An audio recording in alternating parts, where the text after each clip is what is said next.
I guess, do the ends justify the means in being undercover, or the experience of being undercover? Did it have that effect on you that it did on William? Well, I mean, it's, you know, it destroyed a marriage, and it destroyed my connection to my children, my first family. It absolutely does, because you are lying from the time you wake up in the morning, time you go to bed. What does Mom do again? Do we have to live in Islamabad?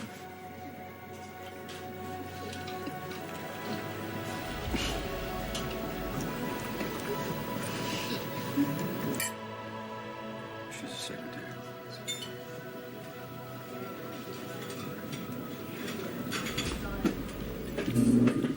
Robbie. Both of my parents are professional liars. Hey.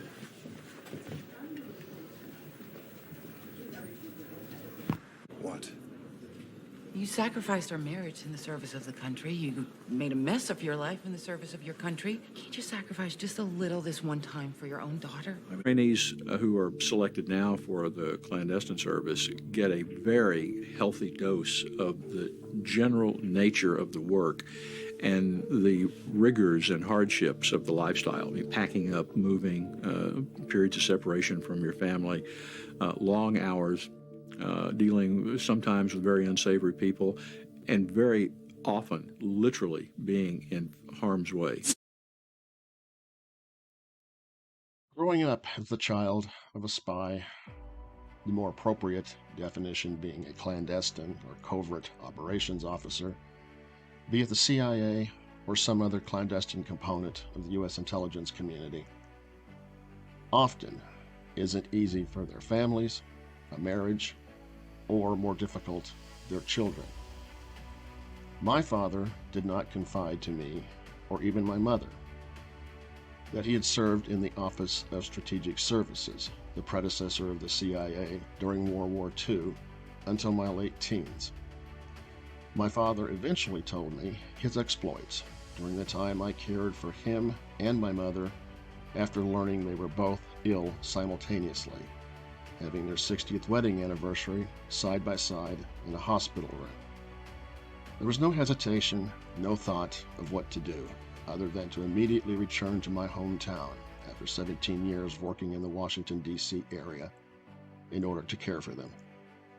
My father was attached at separate times to both the 502 and the 506th Parachute Infantry Regiment of the Screaming Eagles, the 101st Airborne, dropped into France before D-Day to conduct what today is called ISR, Intelligence, Surveillance, and Reconnaissance, as well as sabotage and other dangerous assignments in the Nazis' backyard.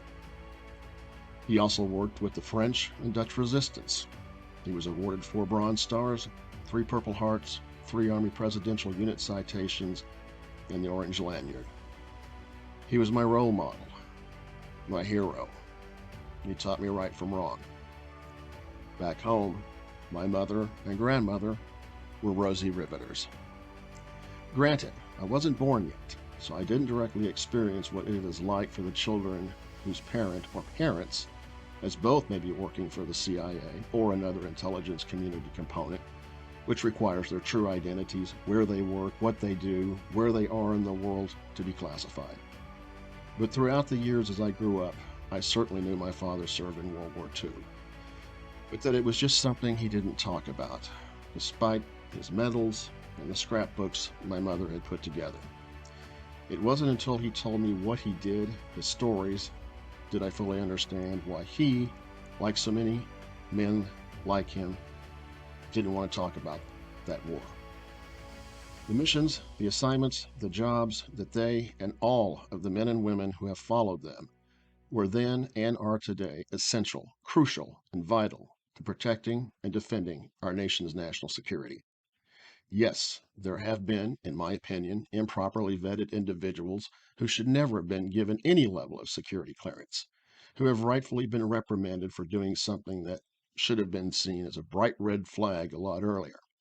Some leaked classified information, but in the worst case, their inherent personal vulnerabilities resulted in their either being recruited by a foreign intelligence service or they willingly offered to a foreign intelligence service America's most closely guarded secrets.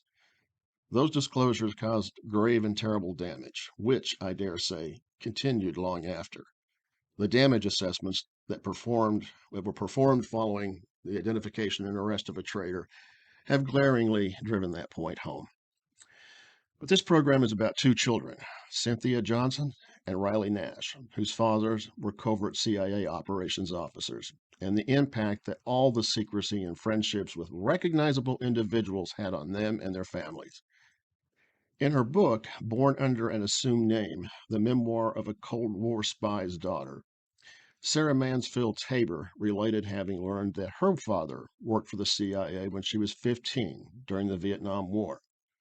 She said her father confided in her and her brother that, "I don't really work for the State Department. I work for the Central Intelligence Agency." The State Department has historically served as a cover for CIA Clandestine Service Officers. Tabor wrote this of her childhood: "The whispers were always there, momentary surfacings of my father's true affinities and convictions, hints of the secret nature of his work, intimations of his doubts about his engagements, and sense of their perilous nature. There were so many levels of secrecy that, now, when I put my mind to it, they seem to mushroom until they fill the world." Peter Ernest, a 35-year veteran of the CIA, most of that time as a case officer in Europe and the Middle East, and founding executive director of the International Spy Museum in Washington, D.C., has said, "For the men and women who work on the operations side of the agency, it clearly is stressful, that communication can be difficult, and that conflict is frequent." He added to that, saying, "Working overseas in a cover situation, it didn't occur to me to think about the effect on the children. They were happy, they had friends. I would tell them eventually about my job, but I didn't have the slightest concern about that. Clearly, I should have." Cynthia, why don't you just begin telling about yourself and just starting from the beginning as to how you found out and how your life was with your very interesting father. Well, my dad was a CIA doctor, and I found out that he was actually in the CIA on my way to college. I went to the University of Colorado. We lived in Virginia, and we stayed in Chicago with friends of his from college. And they sat me down one time on my way to college. I don't recall what year it was. It wasn't freshman year. And told me he was in the CIA. And I don't recall being surprised because we had lived behind the Iron Curtain from 1957 to 60 when he got custody of me and my sister and deposited us in an English boarding school in Switzerland on his way to Bucharest. So on holidays while we lived in Bucharest, we were able to go to Germany, to Austria, to Greece, to various places. And I was very aware that the men had private discussions off to the side that we weren't privy to. So I knew something was up. Plus, my father had a very full library of James Bond novels, and I read them all. So I was literally reading James Bond while we were on assignment behind the Iron Curtain. Wow. And so there was always kind of these rumblings and whispers, like Sarah Tabor had said, throughout her family that raised questions and suspicions.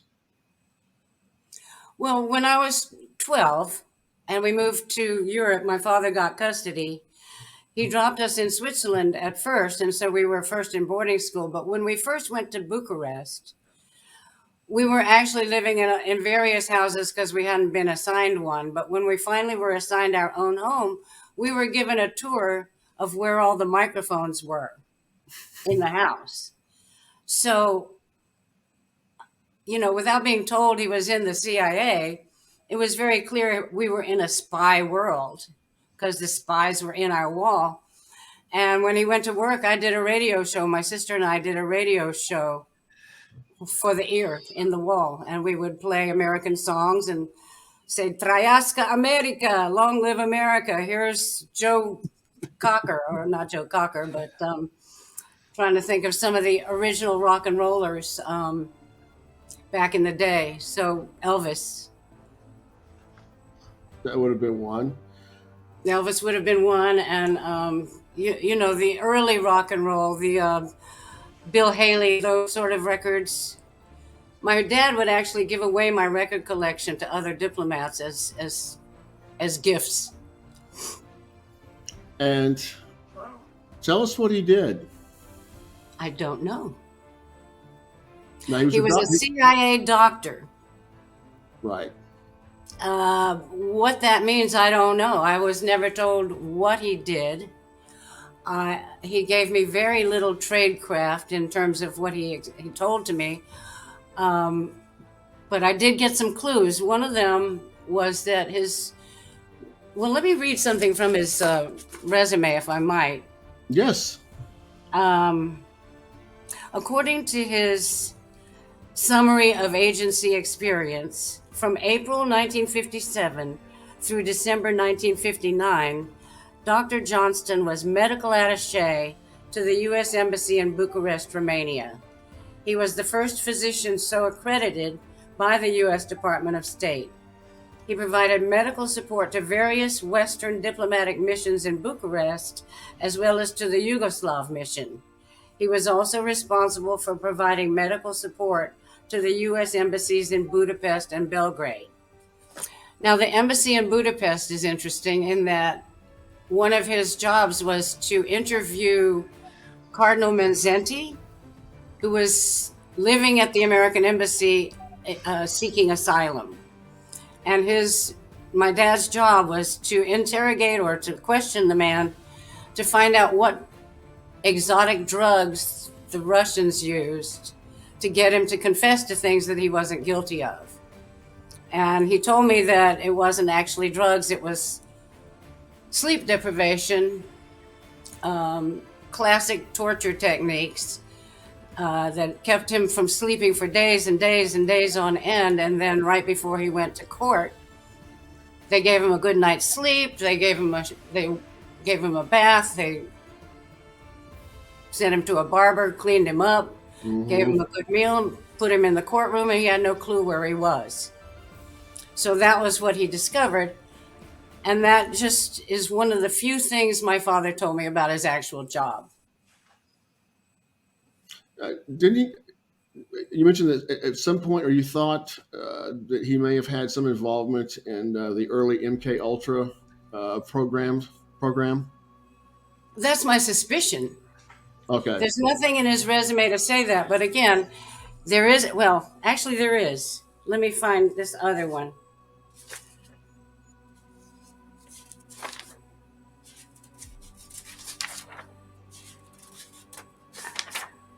Sorry.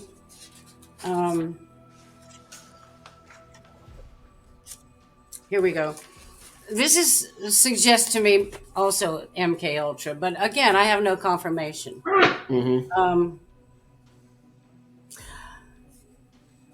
Daddy moved to McLean, Virginia. From 1964 to 1973, according to his agency resume, he directed a broad program of research in the medical and behavioral science areas, specializing in physiology, psychology, chemistry, biology, human factors engineering, and pharmacology. In the latter case, a system for monitoring foreign developments in behavior-altering drugs was established. Other research programs under his supervision included the development of predictive models in the health and behavioral areas. He lectured to and consulted regularly with personnel concerned with psychological assessment. That sounds like MK Ultra to me, but nobody told me one way or the other. And of course, at that point they had a lot of different psychological and physiological experiments and testing going on all the time, especially if they ever needed to be used against the Soviets for interrogation or whatever purposes. Um, The and how best, did, go ahead. the best drug for getting a confession out of somebody is alcohol. That's probably true. That's probably true. So, Cynthia, yeah, would you mentioned that, of course, you have no absolute proof that your father was involved with MK Ultra, but would you agree that we have to rule all things in until they're ruled out? You can't What do just you mean? assume that they weren't involved in something. I'm not sure I follow that. What do you mean? When we look at our fathers and their lives, and we have beliefs about what they were involved in, you kind of have to rule it in, and yeah, you can't rule out right. anything actually, because this it's just wide open what any of them could have been involved in, especially back during those times. So Cynthia, how did it? I mean, how did it affect your family? How did it affect you, your childhood growing up? I mean, Well, I'm a child of divorce.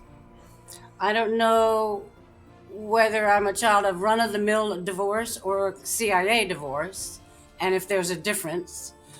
My mother was an alcoholic. I'm an alcoholic. I've been sober for 45 years.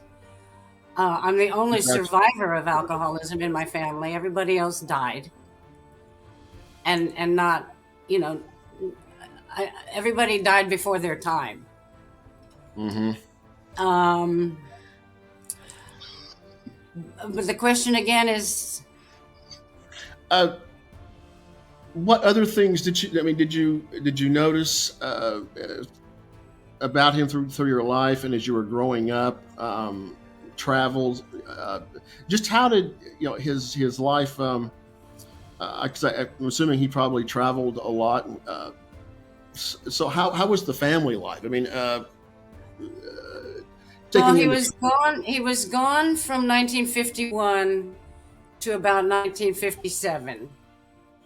He joined apparently he joined the CIA, but he deposited me and my sister with our mother. And so we lived with her and her problems until he got custody in 57. In 57, we jumped aboard the SS United States and went first class to England, where we were outfitted for our school uniforms at Harrods in London, and a whole new type of life began, where we were suddenly first class, highly privileged, having our clothes tailor-made, and traveling by train to Switzerland, where we were deposited in boarding school. And then Daddy left. So Elizabeth and I were alone in boarding school during the Christmas holidays. There were a few other girls there that couldn't travel home to places like Iraq, Turkey, the Philippines. So there was a little group of girls that we got to know right away. It was great for me. It was not great for my sister, who was very homesick and very dependent on our mother. And I was very independent. I was already traveling by myself. So I took to the life very easily. I took to a privileged lifestyle like a hot knife through butter. I just fell right into it. Assumed that was life, and learned French, and traveled and became used to having my hair done in Brussels and do my shopping in Vienna on the way between Bucharest and Switzerland. And how did your relationship with your father progress as you got older? Well, I was Daddy's good little girl for a long time until, and he was my drinking buddy, by the way. He was the great enabler when it came to alcohol. So I learned to drink with him, which means I learned to drink to excess with him.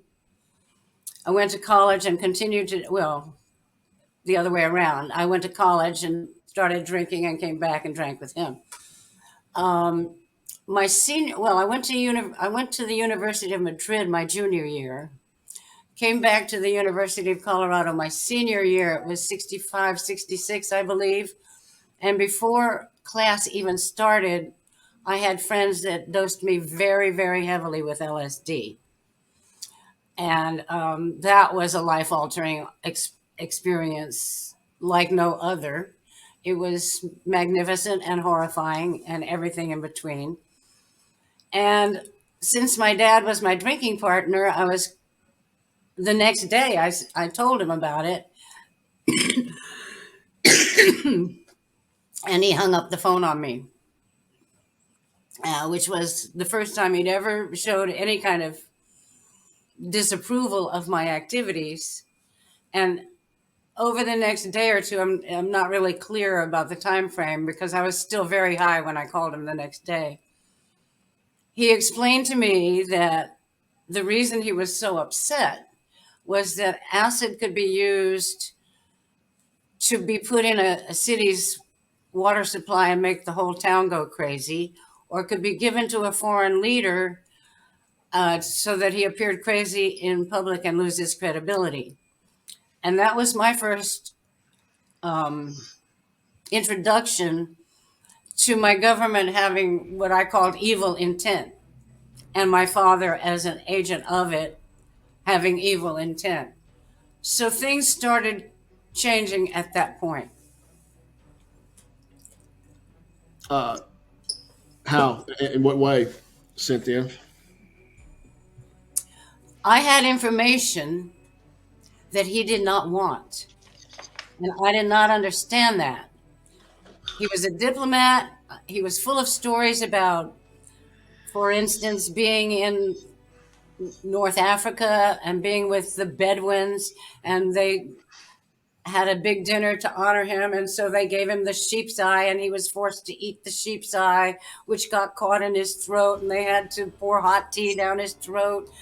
In other words, he was a diplomat who when in Rome, you do what the Romans do. So I was at college, and there was LSD on campus, so I did it. And I wanted to tell him what the experience was like, and he shut me down. He didn't want one piece of information about the experience itself, which struck me as incongruous. It didn't make sense. He was a scientist. He was a diplomat. This was information he should have wanted. Mm-hmm. And he didn't want it. He wouldn't let me give it to him. I was just telling Riley, years later, I figured out maybe it was for my protection, because if I'd given him any really real empirical data, he would have had to report it. So that's my assumption now. At the time, I just thought he was being a jerk. Yeah, and if he had been in any way involved in those early experimentation programs, that could have been a reason for his response too, I suppose. Oh, I believe so. I think, how would he have known that? Yeah. Why would he have known that? It wasn't common knowledge. No, not the experimentation back then wasn't common knowledge until it was much later when it was revealed. I think it was at the the Pike and Church hearings, I believe, which were sometime later. And of course, there's plenty of material out there about the program now. This was 1966, 67, so it actually was out there. I was the one that had never heard of it, because I'd been to school in Europe, and I went native my junior year at the University of Madrid. I had a Spanish boyfriend. I spoke Spanish all the time. I ignored the press. I didn't know what the hippies were doing. I didn't even know.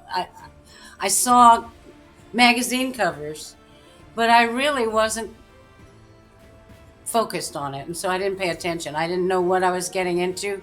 When they gave me the acid, I'd never heard of it. Mm-hmm. It's quite frightening. Actually, I had heard of it on my way to college. My dad, as usual, stopped in Chicago at the Baldwin's house, and David Baldwin, who was with the AMA and had gone to school with my dad, gone to college in New Orleans with my dad, had a button that said something about support your local travel agent, LSD. And I said, what's that? He showed me the button. They were talking about it. I said, what is it? He said, oh, it's a drug you take that lets you travel. And I didn't even think about it. I didn't have any clue what that meant. But then I traveled. It wasn't that much longer after that than I took myself a nice long trip. One of his closest friends was Major General Edward Geary Lansdale. Lansdale is the person who was the subject for 2 books, The Ugly American and The Quiet American. Mm-hmm.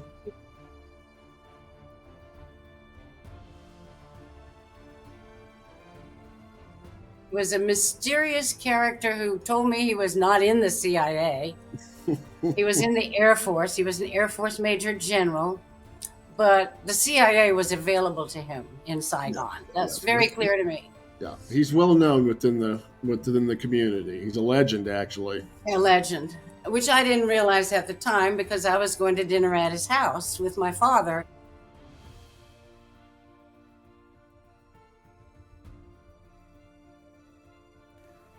Now, you went to Saigon at the head of the Saigon military mission. Was this early 1954? I went there in, I think it was May, towards the summer of '54. I was in Manila at the time. I got orders in while I was there to proceed immediately to Saigon.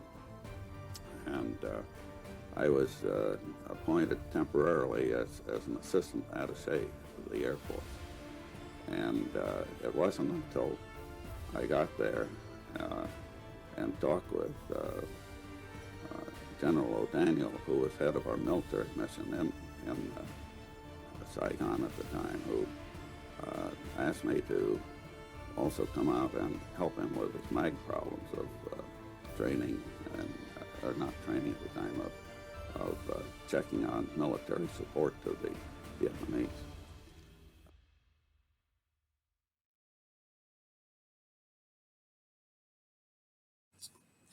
You know, I knew he was Vietnam related, but it wasn't until we were at dinner one time, and by this time I was doing video production in California, where my father said, did you know that General Lansdale collected songs about the war in Vietnam?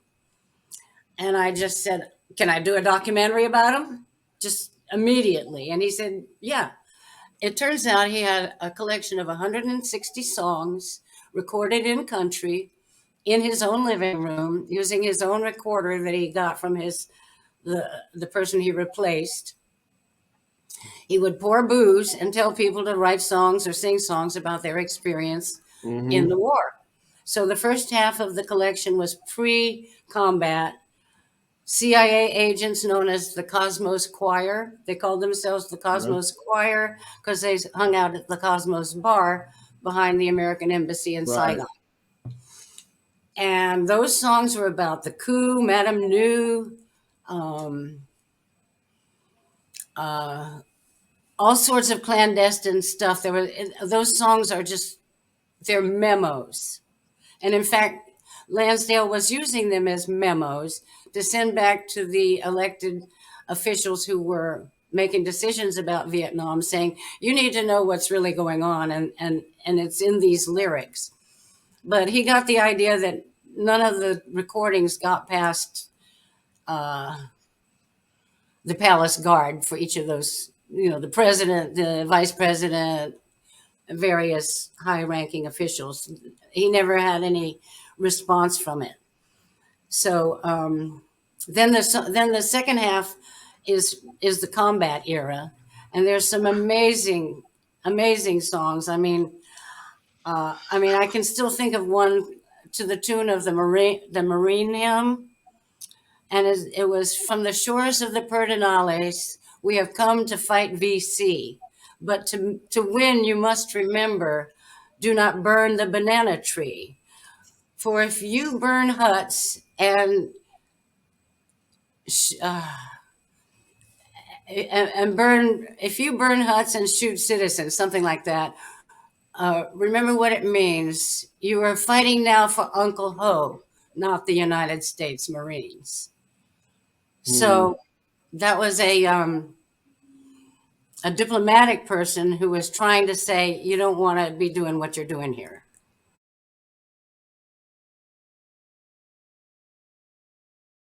I was always deeply concerned that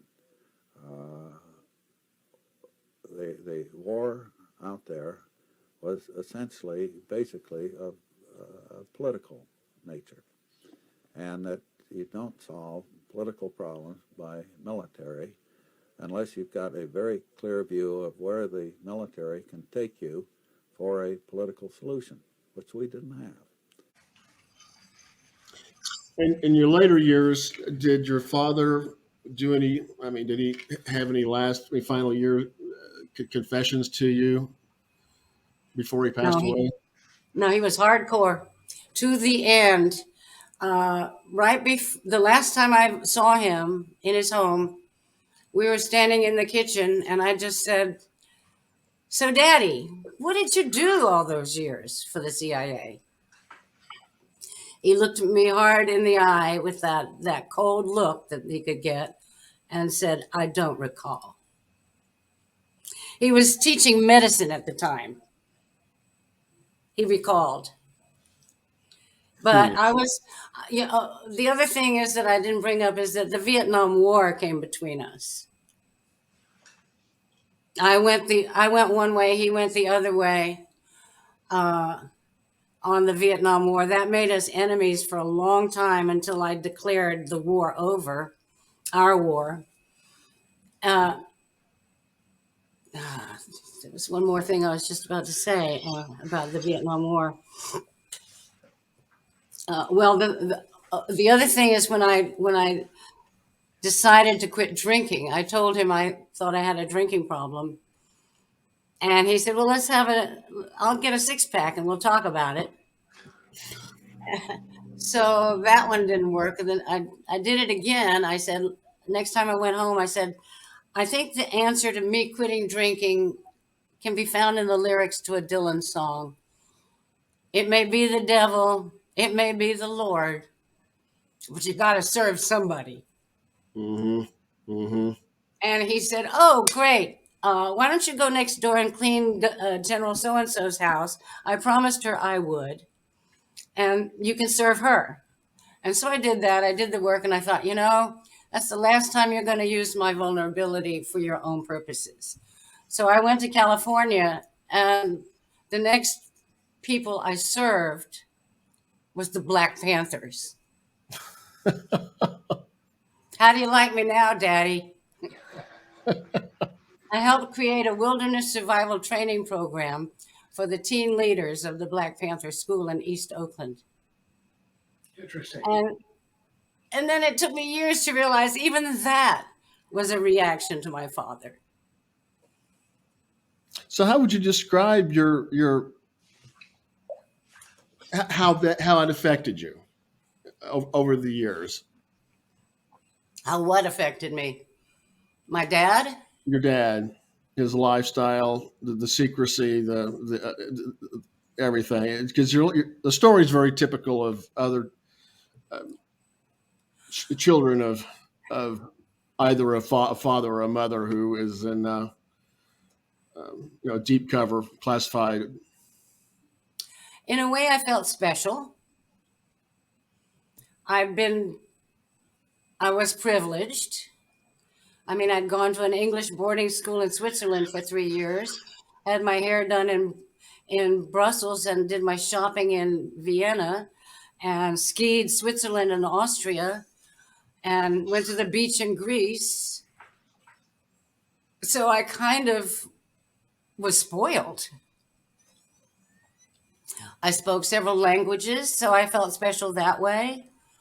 I felt like I knew secrets. And I've always felt that I was being watched. Maybe that's a good point. I've always been I think I'm paranoid. I don't know. I don't think anybody's out to get me, because if they were, they'd have me already. Yeah, yeah. Um, I think that's part of it. That's just part of it. That goes with the territory. what Yeah. the paranoia and the Just always, you just Yeah. always feeling like you're being watched, because when you're growing up in that lifestyle, you are being watched. It's just part of the Exactly. program, and it's hard to Exactly. ever really shake that. Exactly. We were shown where the mics were. Here's the guy over here is listening. The phone is always tapped. So I've always lived my life accordingly. Mm-hmm. Like I'm on camera. Yeah. What was the relationship with your mother? His relationship. His relationship, it wasn't there. I knew nothing. The only thing I ever got was her saying something once was, oh, him and his bloody British accent. He was from North Carolina, by the way. They did not expose me to their relationship, except when they were married and they fought, and that they fought physically, and there was drinking and fighting. I think I've blacked all that out. And in fact, this is interesting. When my father was away, he had a medical practice in a different town. His sister committed suicide in 1951. His father died after that. So I was with my sister and my mother a lot, and she was drinking. And so we had some help. And Rachel and Rufus would take me home to their home over the weekend so that I wouldn't have to be around my drinking mother. So I was kind of raised by Black people. And I remember going to a Black church and all that gospel singing and preaching and everything. I'm actually more comfortable around Black people than white people as a result. Mm-hmm. So that's one thing. As far as their relationship, they must have had some kind of agreement, because he got custody and that was it. I mean, he wanted me to write to her and stuff, but I wasn't privy to their relationship other than when they fought around 1951. And frankly, that's when my first suicidal ideation began. I started planning my suicide when I was about 7. What was the impetus, Cynthia? Why? It could have been my sister stealing all my thunder. It could have been my parents fighting. It could have been the fact that my father's sister killed herself and hanged herself in the basement while her husband and son were out chopping down a Christmas tree. Or it could have been that they were fighting. I'm going to guess that might have been it. But I was planning to put the phone in the bathtub with me. That was Yeah, the stories are typical. I mean, I've heard many similar stories. This kind of pressure. Like I said, the divorce rate is high. They won't give figures, but alcoholism rate is high. It does cause a lot of problems, and particularly back then when you weren't necessarily really allowed to talk about what you did, either to your children or to your spouse. Of course, that's the agency and other intelligence components have opened that up now to where you can. In fact, they encourage it. But it can still cause a lot of issues, and that's why they have a whole psychological division. And they actually there are psychiatrists in the Washington D.C. area who specialize in nothing but counseling and providing therapy to people in the clandestine services, special forces, other intelligence components. Riley, Sorry. your story. How did you find out? And It was just there. It was just a foregone conclusion. My father was gone most of my early childhood. In fact, he completely disappeared between the time I was 8, when my parents divorced, and 14.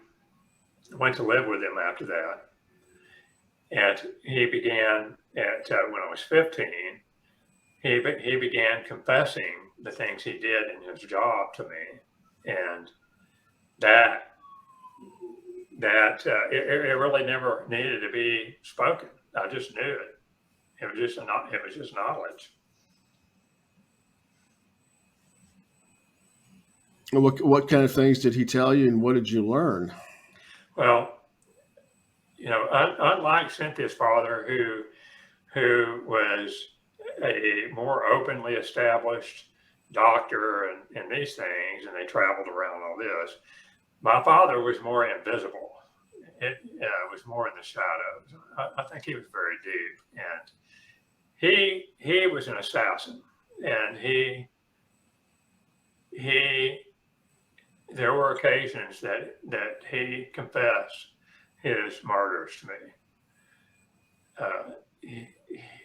I never thought I always thought he was not a natural born killer. He was good at what he did, because obviously he was respected, and he was in that life for a long time, for many, many years.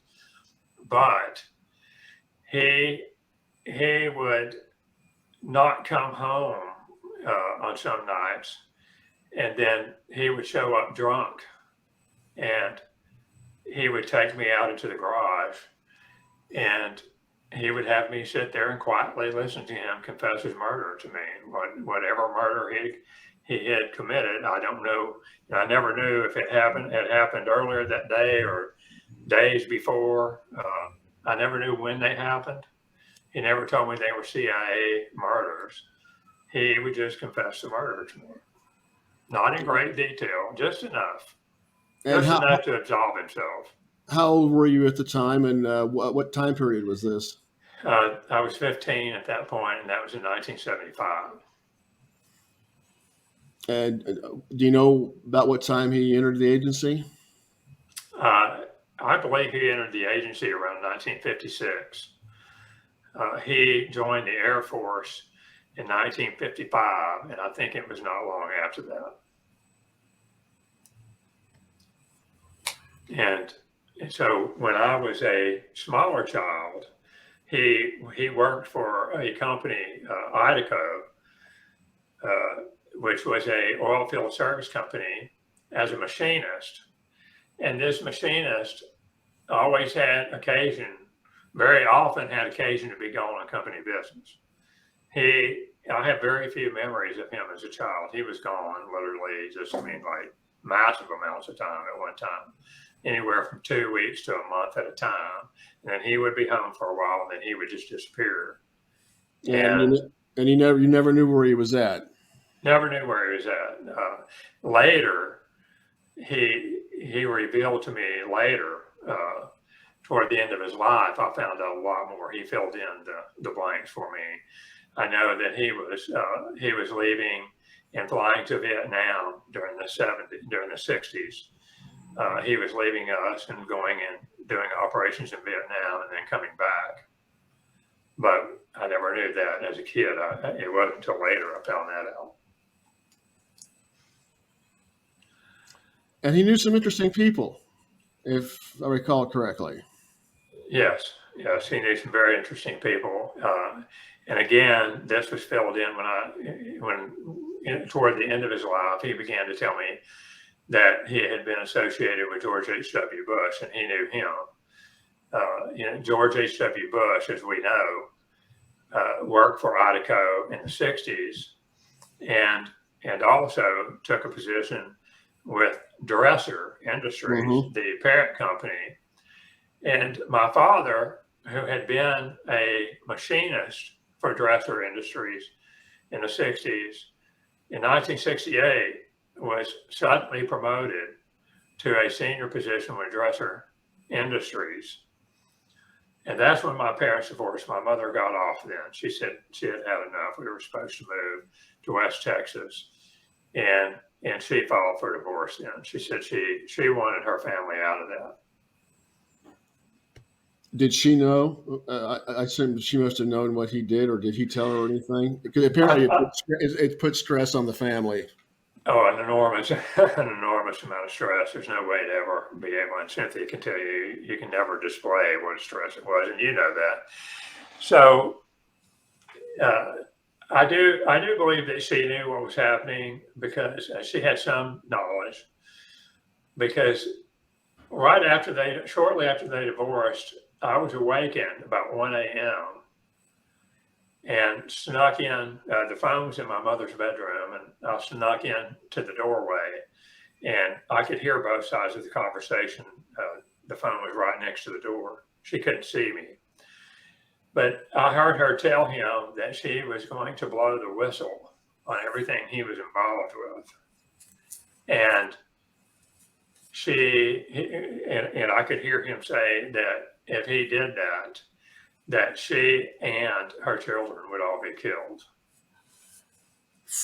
I mean, it was that frank. So going back to what you were talking about earlier about CIA divorces, that reminded me of this story here. So I think she had some knowledge of some of what was going on. I think she knew he was going to Vietnam. I think she had some knowledge of, at least some knowledge of what was going on.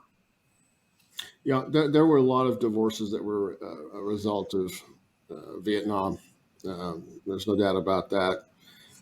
And did he ever really tell you exactly what his position was, or title, or what? No, that was never talked about. That was part of, his relationship with me concerning these matters was kind of twofold. There was one side of it that was just completely dark, and there was the other side of it that he would just openly discuss, and that's how I was privy to these things. Because he would just openly discuss, like when I was in my 20s, he began to talk about the missions, openly talk about the missions that he was involved with when he was going to Vietnam. He would just offhandedly just tell a story out of the blue. He would just tell the story. He had no concern with me that I might blab it, that I might go tell the story. I think I was pretty much in a situation. His cover, he was so good with his cover that had I tried to reveal any of these stories to anyone else, it just would have had no credibility whatsoever. I just would have been a stupid kid who had a vivid imagination. So he never worried about the things that he revealed to me. It was just, I never knew when he was going to drop a bomb on me and confess something to me or tell me about some operation he was involved with. He told me, he told me about operations that he was involved with, monitoring Russians' communications at the North Pole. He did that in the 50s, in the late 50s. So there were just different things that he was involved with, and he would just talk about it openly, just like a day at the office, just like he was telling me about something that happened at the office that day. He would just talk about it. Now, what was it? What did he do this when he was when you were older and he was older, or just throughout your growing up? It would just come out. Sometimes he would be drinking, and sometimes he wouldn't be drinking. And like Cynthia, there were times, I began drinking at an early age. I began experimenting with drinking and drugs, alcohol and drugs, when I was 12. And so by the time I was 15, my father and I would drink together sometimes. I was allowed to drink in the house anytime I wanted to. And so, but more of these, the confessions of assassinations, he was usually drinking when those came out because he was trying to handle it. He was trying to deal with it himself. But the revelations of the operations he was involved with, he was normally sober when those things came out. Now, you said that he had no, not necessarily that he was involved directly in, but probably as an assignment, had affiliation or was. I would probably put it as as infiltrating or trying to glean intel because the agency was working with the mob at the time. That he had New Orleans, was it New Orleans mob connections or? Yes. My father was also involved with the New Orleans mob, and there were family members who were involved also. So, from what I understand from the things he told me, this goes back several generations in my family and some cousins, but that was never discussed. Just like my father's CIA involvement, it was all shadow stuff. It was all about what was not said. I know very little about my family history on my father's side because my grandfather never talked about it. My father never talked about it. For example, until my father died, I never had an idea that my grandfather had been in the U.S. Navy and honorably discharged until I found his discharge papers. My aunt didn't even know about it. And that's how secretive my family was. And he was discharged in New Orleans. He was stationed and discharged in New Orleans. So my family migrated from New Orleans in the 1920s, but I believe we were very highly ensconced in that organization for many years before that. And my father remained involved. And I believe that is actually why he was recruited by the CIA. That could very well be. They did do that at that time for all sorts of reasons. Of course, the certain components of organized crime, it's well known, were assisting certain operations back then. I think there were times when his two positions merged, they intersected, because one became useful to the other. And of course, and Cynthia, and I'm sure you can relate to this, you can't talk about these things to just anybody because you're a nut if you do. People have a hard time understanding that the CIA could be involved with the mob.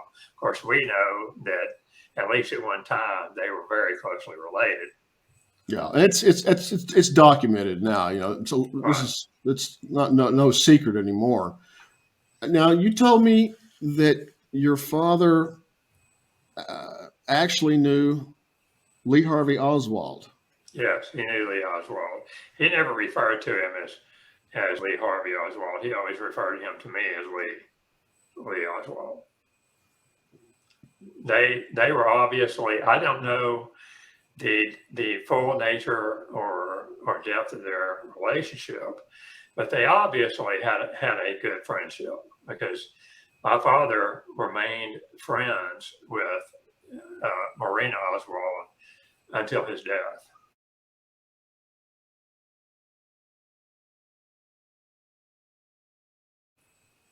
And I know they saw each other, not relationship-wise. I don't know the nature of their friendship, but I do know that they had a friendship where they visited on occasion, at least, over those years. And didn't Marina, you told me that she actually attended your father's funeral? Yes, I met her there. I didn't realize who she was at the time until I was told later. I came to understand later who she was. I was standing at my father's casket, and a lady with a slight Russian accent came up, and we were looking at my dad in his casket, and she was telling me what a great guy he was. So it was later, much later, that I found out who she actually was. I didn't even know till later that my father and Marina had a friendship over all those years. But that's how it works. Yeah, yeah. So, how much stress did this put on you? I mean, growing up knowing this, and because we've had some talks when you reached out to me that you've like a lot of people in the same position. Sometimes Extraordinary.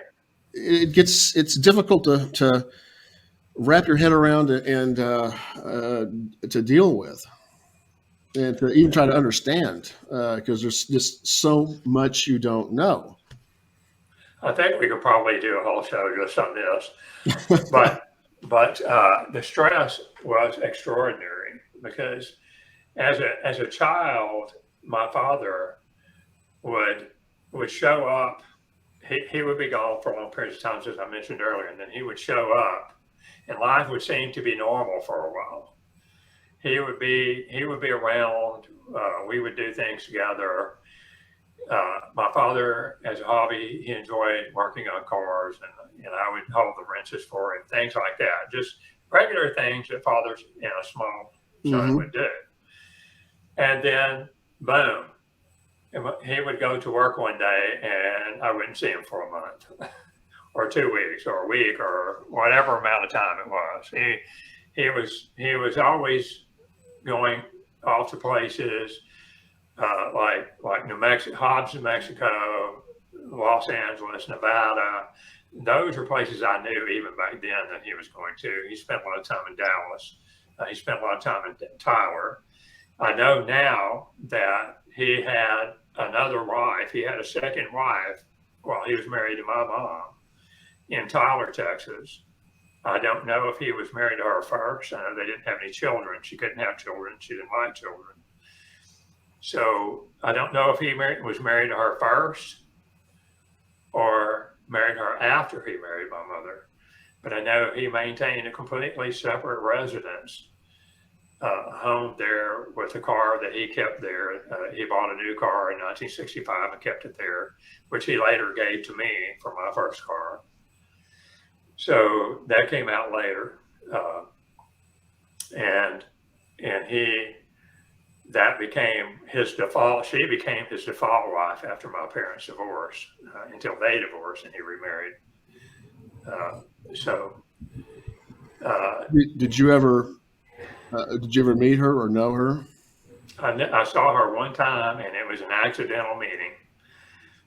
We were at my grandparents' house. My grandparents were watching us one Saturday while my mother was working.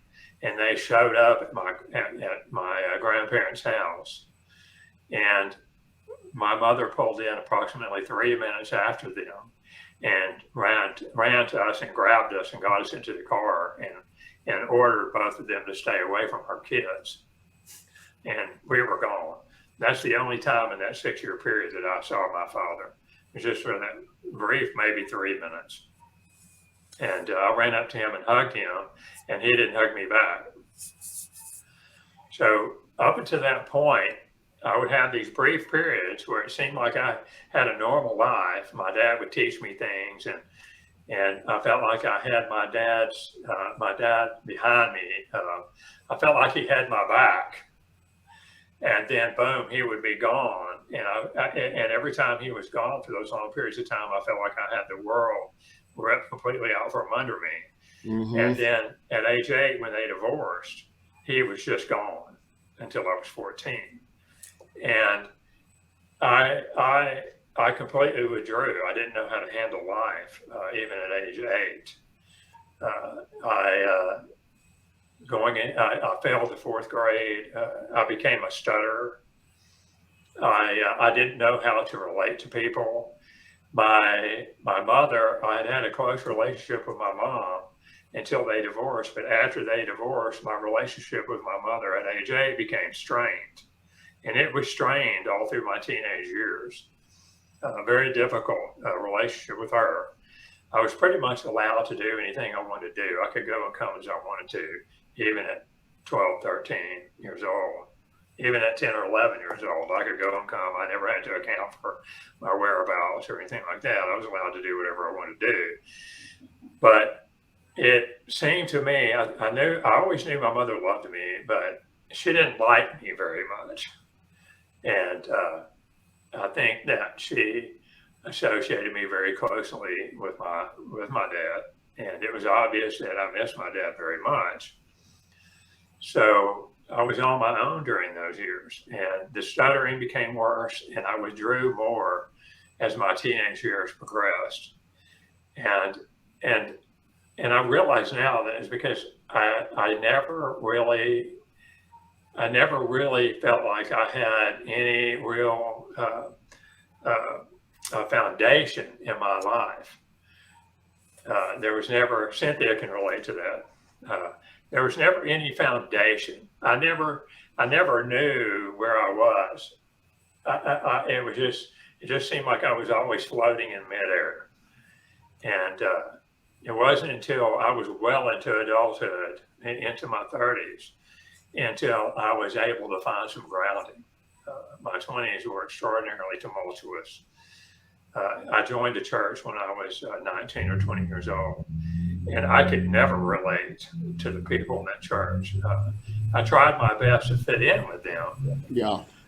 But I could not relate to them, and it had nothing to do with Christianity.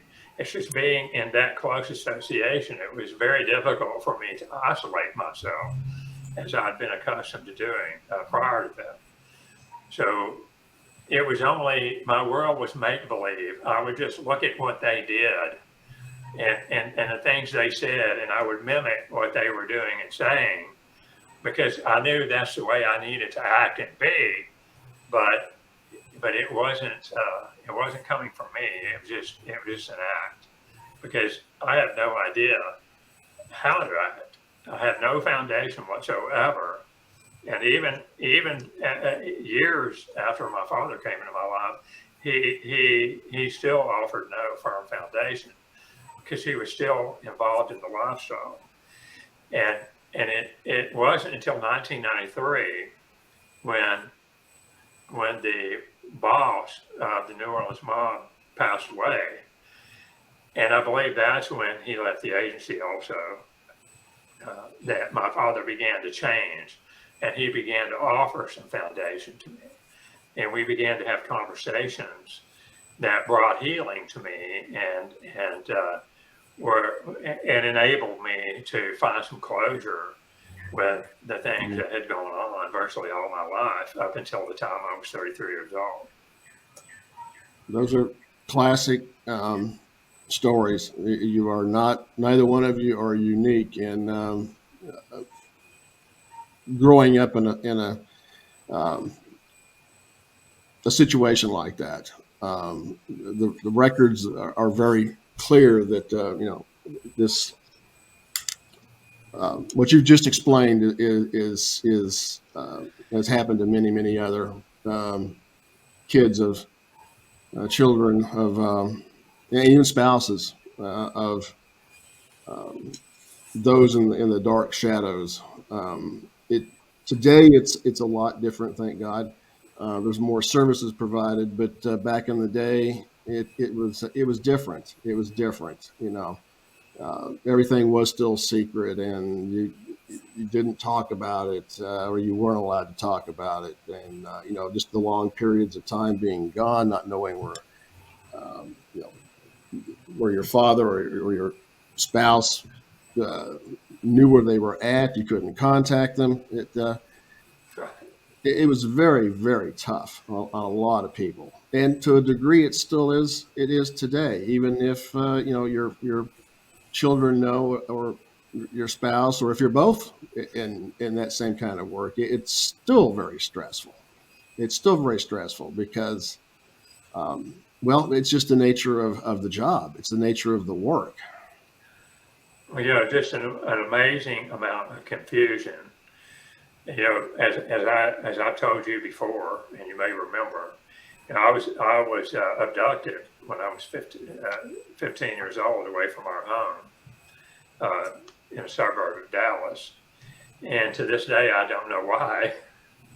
I was able to escape and run 2 miles down a dirt road and get to a phone, borrow a dime, back in those good old days when cell phones were a dime. Payphones were a dime, unfortunately. And was able to call home and get my stepmother, who was frantically looking for me, and she was able to come rescue me. And once we got back home and got out of that car and we were inside the house, it was never mentioned again. It was never discussed. I figured my dad would be there. He would be on his way home from work and he would be there to comfort me or whatever. And when he got home, it was never talked about. Of course, I didn't talk to my dad. My dad talked to me. When he came home from work, I just kept waiting for him to jump right on it and we would have a conversation about it. But it was never, ever mentioned again. In fact, until the day he died, we never discussed it. I was left to deal with it completely alone. I had just been kidnapped and afraid for my life and managed to get away, was rescued by my stepmother, and then it was never discussed after that. The subject died, except for with me. Amazing. Amazing. So after that, after this happened, I was not allowed to leave the house. I could leave the house during the daytime. When I was 15 years old, digress a little bit. We never really had money. We didn't travel and do all these things, but there was privilege. When I was 15 years old, my father, through connections, was able to secure a driver's license for me. I had one of the heads of the DPS give me the answers to the driving test, so I passed with no problem. So at age 15, without driver training, with answers from that guy, I was able to pass. And so I was able to drive my car during the daytime. I was able to move around, but I was not allowed to leave the house after dark.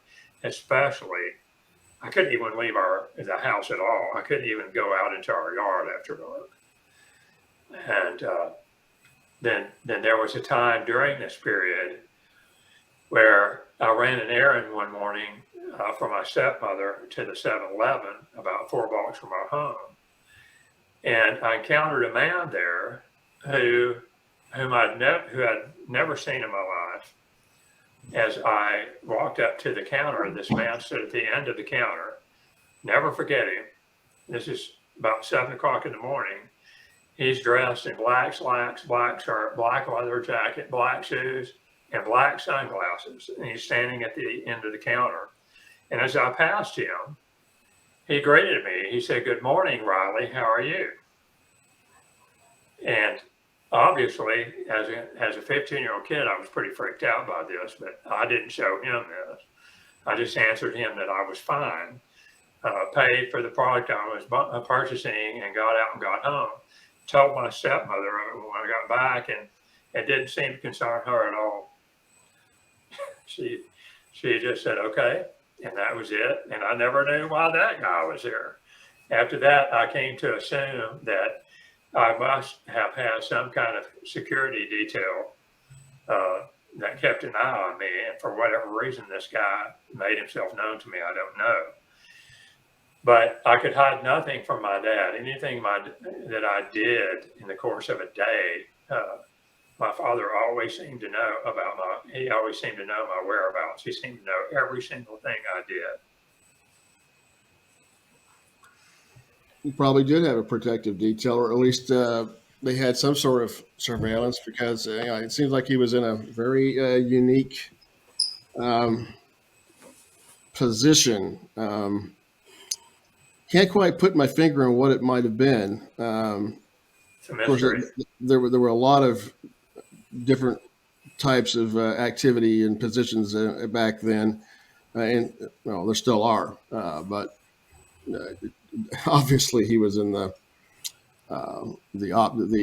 Clandestine Services, the Operations Directorate, and of course back during that time, there was a lot going on.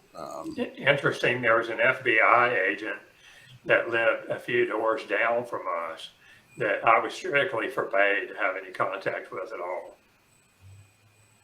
I was not to ever have anything to do with, and they had children my age. I was not ever allowed to have anything to do with that family at all. The hatred was deep between the FBI and the CIA. My father hated them. Or perhaps he was concerned that it might compromise his cover in some way. I don't know.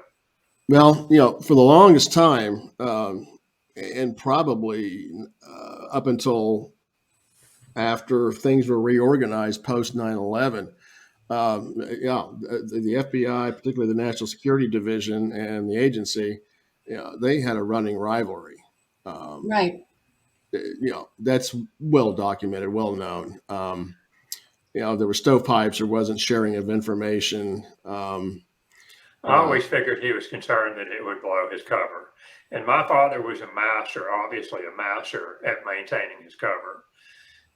Because even though there were obviously, if you were watching our house, I believe, and you had some knowledge of the way these things work, I think you would be suspicious.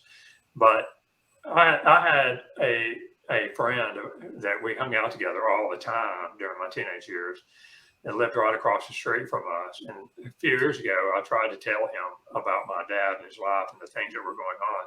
And he wouldn't even let me talk about it. He would cut me off because he just couldn't believe it.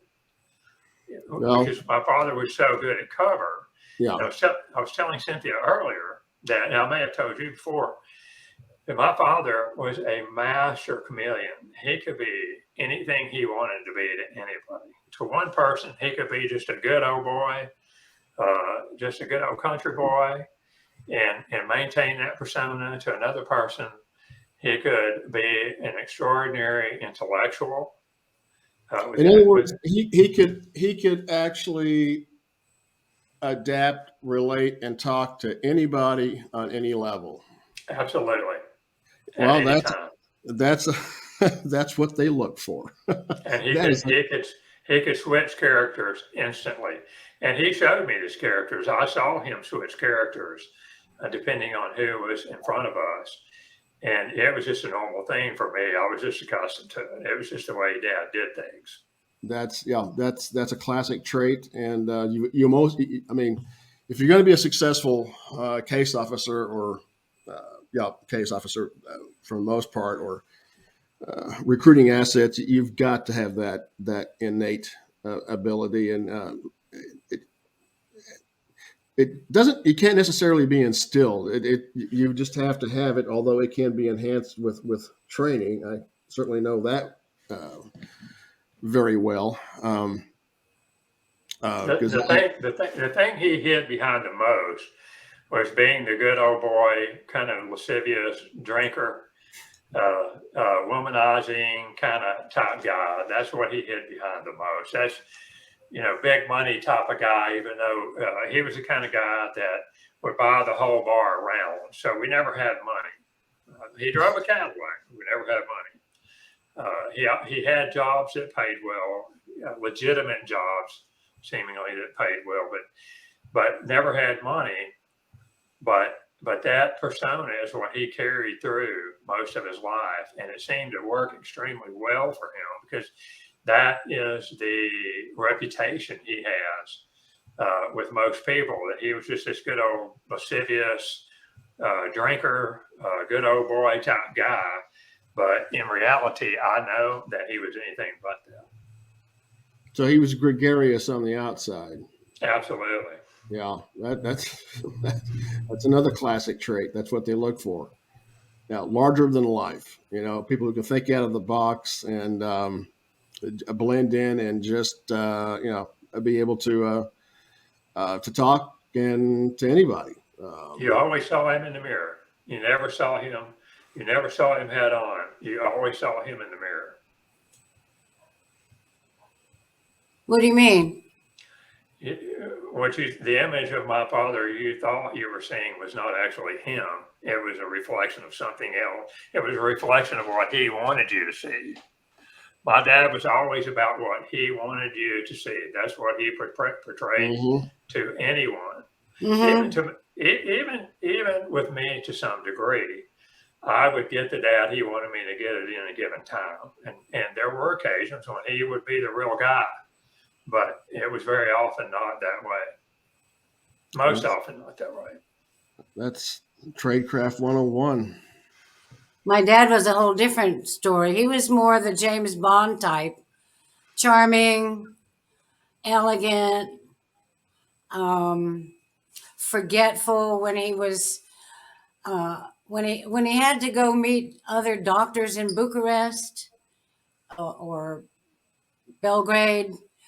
He would have the official meeting, which was monitored, and then he would forget something and have to go back and have another meeting that was not monitored. So he became the absent-minded professor, but other than that, he was Mr. Elegant, cocktail party, James Bond type. He looked like James Bond. But that's probably because he had diplomatic cover, right? He was, that's correct. Yeah, he was a diplomat. He was a diplomat. Well, he had diplomatic cover. So he played that role to the hilt. Yeah, and they do that when you're in the agency and your official cover is diplomatic or usually through the state, obviously through the State Department. Yeah, you have to play that role unless you're a non-official cover, and then you're on your own. There's evidence that my father had immunity also. There were things that happened that led me to believe, I really believe that he had immunity also. He had a what? Immunity from prosecution.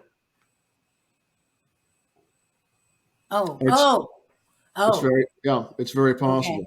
It's very possible. I think that's one of the reasons he didn't mind confessing. I know of cases that there have not been prosecutions of I'll say rogue agents, because I'm not going to lump the entire institution into this, because there's just way too many good men and women doing fantastic work. But there have been cases of rogue agents have very clearly, violated the law, but have never been prosecuted, usually on national security grounds. Well, I know there was one incident I believe it was in 1978 or 79 in downtown Dallas. I don't know whether it was he was working this night for the mafia or the CIA, but he was working someone over. He was doing something, and it involved violent acts, when he was happened upon by the Dallas County Sheriff's Department and was arrested. This was about probably midnight that night. And he was taken and placed in a jail cell.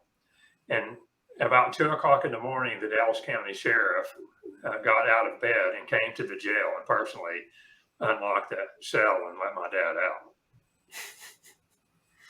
Well, he obviously had connections.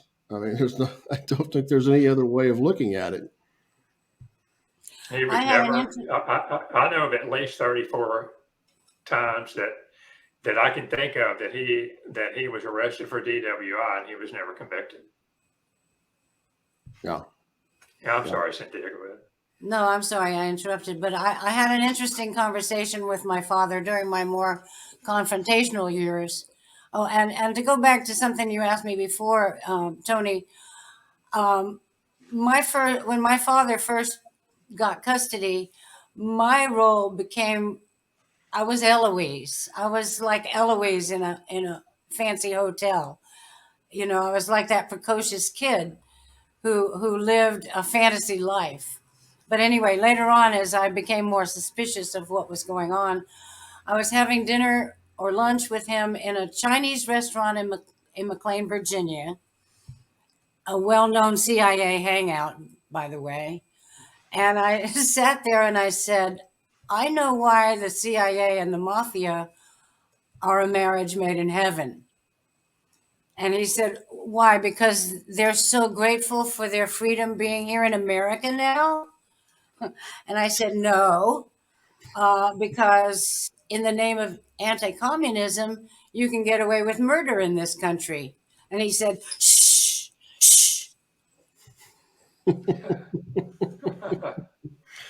Which Chinese restaurant was it? Oh, it's really well known. It's in that little plaza area. It's in the same basic area where they had a pizza parlor with spy cartoons all around the top. Yeah. It was right in that general area. It was right downtown McLean. Okay, I think I know which one you're talking about. I spent a lot of time in McLean, but there was also another restaurant that basically every booth in the building was bugged, and that's where they used to take people or try to compromise people. It was well known. Of course, this was a long time ago. I don't think that it's there anymore, but yeah, Red leather banquettes, and it was quite elegant, and there were booths. It might have been the same place. It may have very well been, yeah. He sure didn't like me saying that. Interestingly, my parents met in a Chinese restaurant in Washington, D.C. in 1958. And my father was living in Virginia at the time. Both my parents were living in Virginia at the time when they met. But they met in Washington, D.C. at a Chinese restaurant. Funny about that. Yeah. It was called Ruby Foods. I remember that. A lot of, yeah. Virginia, Washington, it seems like that's where everybody congregates.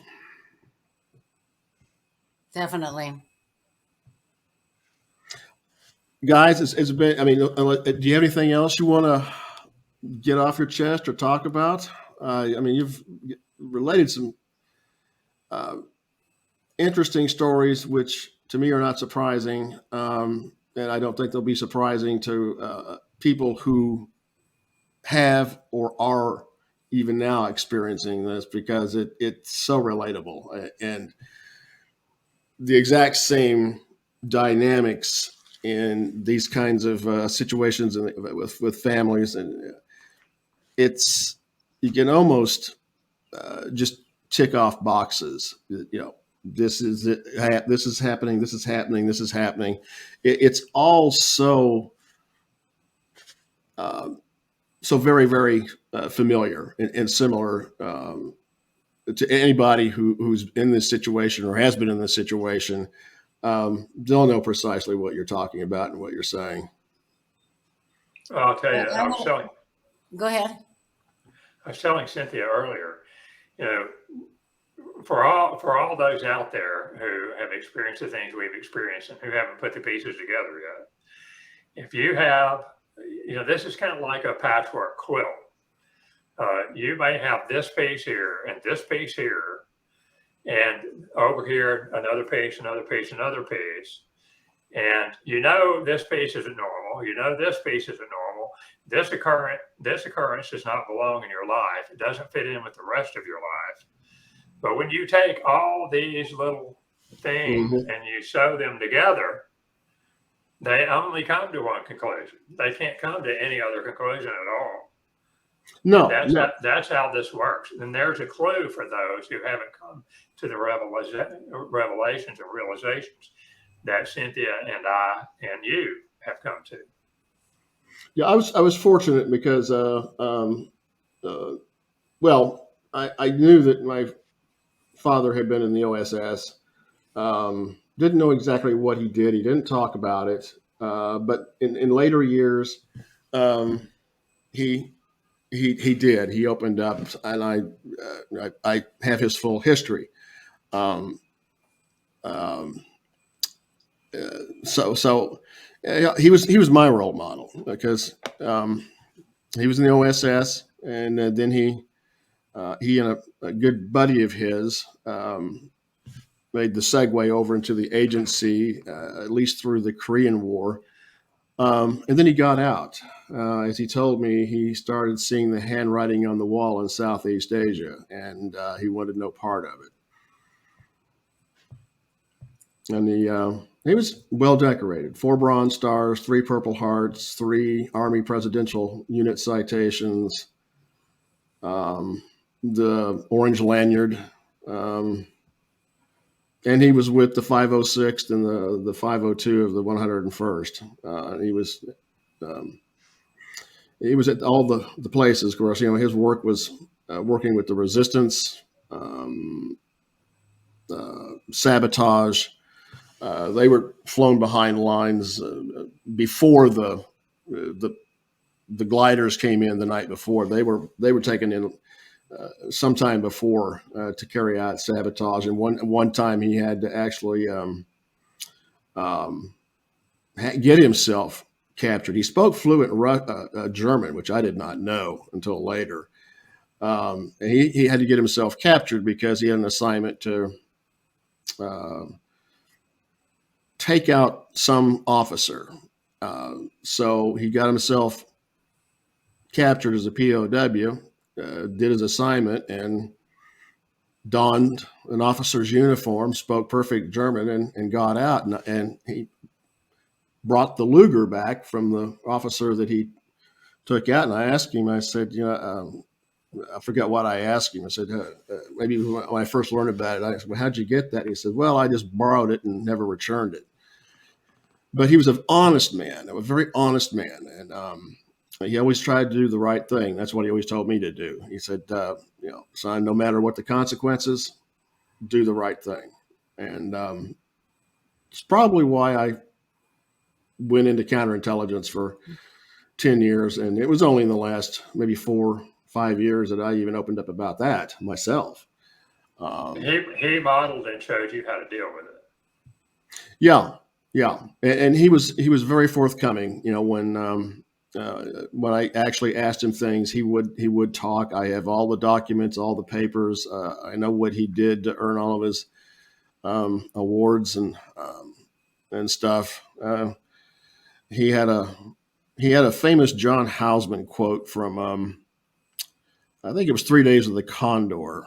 He loved the show, and he had a quote, and he'd always say, "Yes, I sailed the Adriatic with a movie star at the helm." Talking about Wild Bill Donovan, who started the OSS. Wow. And, you were very fortunate in that. I was fortunate. I was very fortunate. And my mother was a Rosie Riveter. I was fortunate. I mean, there were people that I have never seen in my life at his funeral. And it was a huge funeral. People I don't even know were coming up and shaking my hand and, saying, your father was one of the most, was just a great man. And and you are who? Most of them I didn't know. Had the same experience at my dad's funeral. I had a man come up to me, shook my hand and said, "I worked with your dad." And I said, "Oh, when?" And he disappeared. It's like he evaporated. I didn't see him again at the funeral. He was completely invisible. Mm-hmm. Yeah, it's amazing. I mean, they will when one of their own passes, they do have a tendency, just out of loyalty or friendship, whatever it was, to pay the respects somehow, some way. Mm-hmm. Mm-hmm. Yeah, my father didn't have a big funeral. There were people there that I didn't know who they were, but I didn't really question that because I was accustomed to that. I was accustomed to people being around that knew who I was and were aware of me, and I had no idea who they were. Yeah, there were a few people like that are around a lot. There was one who later was the one who I think they had planned on grooming me, who I later worked for. So when I got to Washington. he was always around, and there was always telephone conversations and whispers going on. So I believe there was a time when they were looking at me to groom me also, and my dad made some kind of deal to keep me out, and that may be, I know he made some deals. I know he made some deals with the mob to keep me out of that, and but I've always suspected that maybe there was an element of that with the CIA also. yeah, there are operatives who that they really don't encourage their children to join unless they just absolutely, have the aptitude for it or believe that they can get into maybe an analytical position or not a field assignment position, because there's a lot of opportunities in the agency. Besides going out and being James Bond, being a case officer, recruiting assets. I mean, you have to have analysts, you have to have photographic interpreters, you have to, IT, electronic, sources and methods, capability experts, cyber. There's a lot of opportunity, and it is a great career path for people who want to go down that road, because it is very rewarding. You don't necessarily have to be out and play Jack Ryan.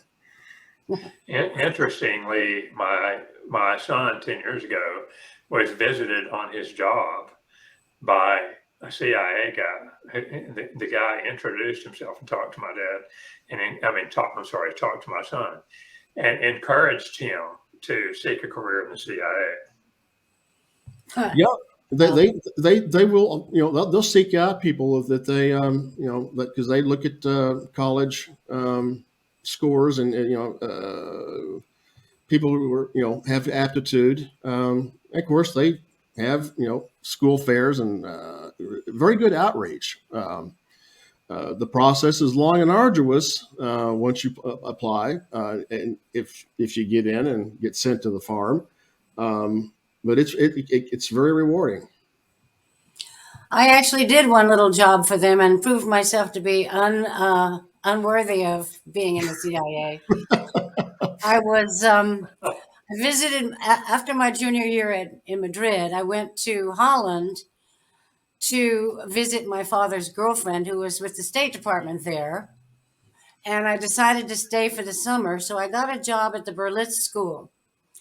I was teaching English and Spanish, and I got a Russian student who asked for an American accent, and I mentioned this to Nikki, and she mentioned it to her boss. And the next thing I know, I was being told, find out everything you can, but don't ask any direct questions. And so that threw me off. But anyway, so I saw this guy, and when I went back to America, I was taken to CIA headquarters in McLean, through the gates, into the building, into some recess, into some little office somewhere, where I was interrogated about my experience with this man. And they showed me pictures of the tattoo he had on his hand. And I kept asking them who he was, and I wouldn't really cooperate. I kept saying, so who is he? What tell me more. And I just wasn't their kind of person. Yeah, well, they weren't going to tell you. They wanted to know what you knew and what he was up to.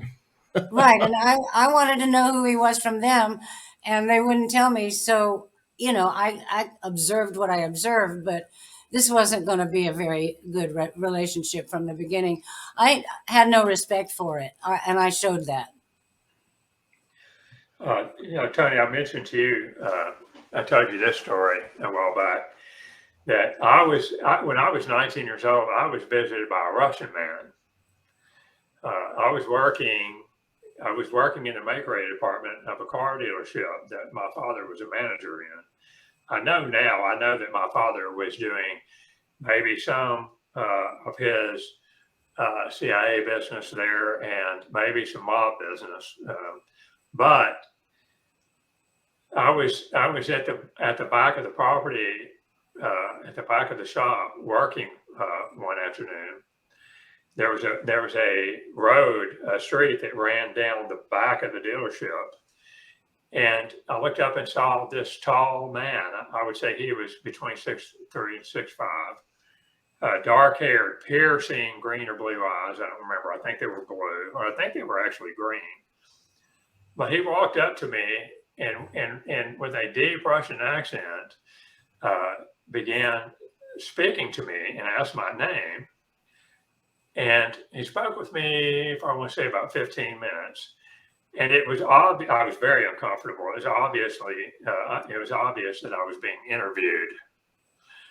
This man was dressed in a dark suit, very expensive suit. I mean, he was extremely well put together, very austere presence. But for about 15 minutes, he asked questions one after another about myself, and we talked. And when he was finished, he turned and walked down the street, and I never saw him again. That was the end of that. Interesting. Could have been a variety of reasons, but perhaps they had tagged your father or knew about him and were trying to get information from you, or perhaps it was one of his contacts. It's hard to say. Then you're almost getting into the area of counterintelligence or counter surveillance to figure out who's who and who's watching who and why.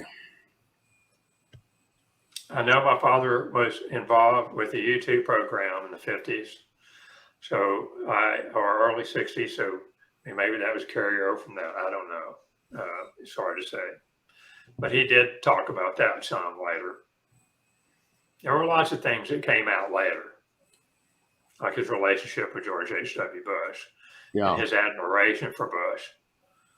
And I knew then, that was when I knew, I was in my 30s then, that is when I knew that Bush had been involved with the CIA, and had been involved with the CIA long before he was officially involved with the CIA.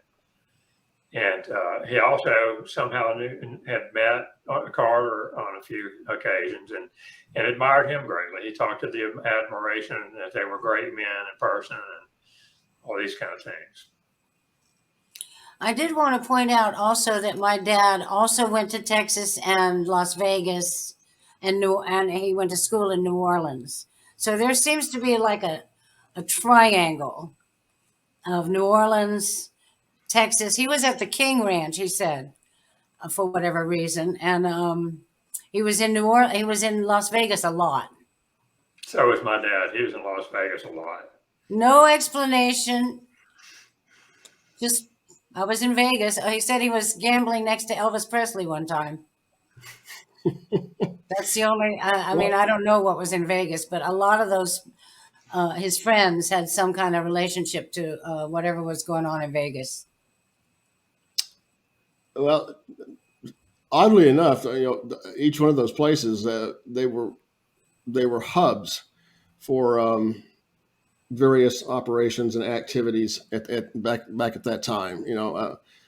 The Texas, the Dallas area, New Orleans, they were hubs or part of the operations going on in against Cuba. Las Vegas, I'm not sure about, although it was often a waypoint for work out at Los Alamos, Nellis Air Force Base, and places like that, where they were doing a lot of testing of aircraft and other weapons platforms, both for the military as well as the CIA. Didn't H.W. live in Tyler for a while? Was Tyler another base for them? I believe so. I think he lived in Midland at one point. I'd have to go back and look. I know he was there. We when my parents divorced, my father moved to Odessa. We were supposed to be moving with him until my mother called it home.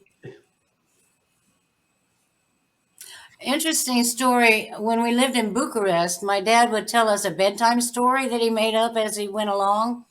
And I think he embedded a bunch of tradecraft in there because I can remember certain elements. One was the Goddard Space Center. One had to do with like uh, time travel or something like that, where he said the person would be in a room and then they'd be gone, but there'd be a thin layer of dust on everything. And I'll always wonder what he was really slipping into those stories at the time, just from his own experience, because I think he was giving up a little bit more information than I was recognizing.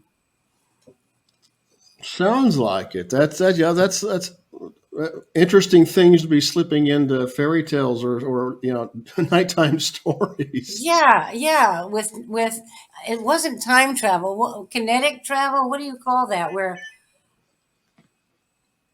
you're in one place and then suddenly there's nothing but dust and you're somewhere else. It's the only time I ever heard of anything like that. Teleportation? Yes. Yes. Okay. Yes. That's how they do it. What's that? But that's how they do it. They kind of weave it in. Right, They exactly. weave it in. And I feel that I know things that I don't know I know, if that makes any sense at all. I wish somebody could get in my brain and pull out some of the stuff that's embedded in there that I don't know what it is, but I feel that it's there. I don't know how to explain that. And the other thing that you probably recognize is I've never felt like I had a home. I'm a house sitter. This isn't my home. And my dad was a house sitter. He finally bought a home at the end, right before he died, and we inherited that. But I've never actually felt like I belonged anywhere. Completely understand. I feel the same way. I felt the same way.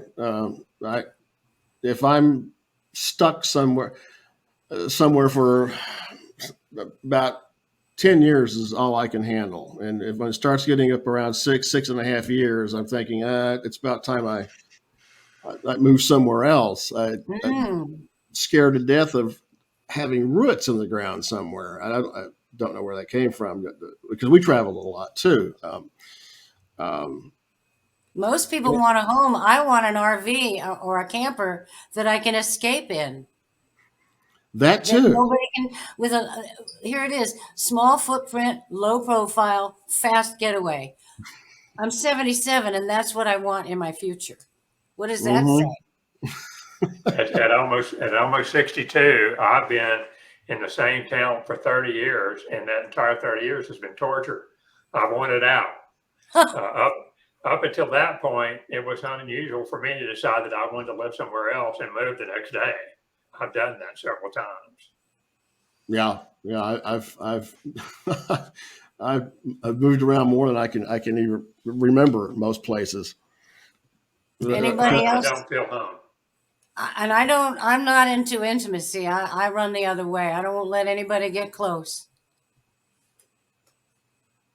I think that comes with the territory, because you always have to feel like you have your guard up. You always are on guard. You're always protective, because you never really know, growing up in that life, you really never know what is actually happening and what is coming your way. And so your guard is just always up, and there's always a fear that is with you, and it's extraordinarily difficult to ever let go of. It just is so ingrained in your personality. And it's especially true if you've been trained and you've been in that kind of work. That is with me all the time. I always have situational awareness, and can very easily strike up conversations with anybody and talk about anything. It's part of the training. It's part of the process. I probably have forgotten more secrets than I ever knew. Still a lot of things I can't talk about. It's been an interesting period. Of course, I've always have stayed in the national security space one way or another. Either as a journalist or on the outside, or like as a counterintelligence analyst on the inside. It's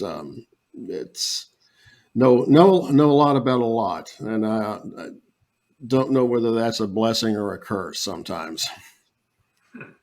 At least you got the training. I'm out here all by myself with all these thoughts and ideas and zero training. The only I was never really disciplined or guided. So I had to find my own way. My only real discipline or training has been 20 years of Kung Fu. And I'm not great at that, but I do it. Cynthia, I think you and I have discussed before that our fathers employed mind control with us, that our fathers used mind control with us. I know my dad did with me. And to be around my father was almost like being in a cult. Yeah. It was that level of control. My father controls me. Everything. He controlled even my thoughts when I wasn't around him. Yeah, I know what you mean. The whole thing of being with the Black Panthers, I was trying to get away from him, but it was a complete reaction to him, and he was still watching what I was doing. Mm-hmm. So I was actually I was what do you call that? A useful idiot. Yeah. A useful idiot, and I was watched the whole time, if not by the communists in Romania, then by the CIA at home, or maybe that's just paranoia. No, I don't think so. My dad had. There was people that were protecting, that were looking over me, because there were times I got into some trouble, and quickly it was all gone. It just went away. Interesting. Well, I never felt that I could really get in trouble because I had that level of privilege that I had no access to, but it still governed me. Mm-hmm. And as far as my dad controlling my mind, the same thing. Even when I wasn't with him, he was controlling me, or I was reacting to him. But he actually destroyed my sister. I think he used his tactics on my sister. She was much weaker. And I was actually out of control as an alcoholic. They couldn't control me. Mm-hmm.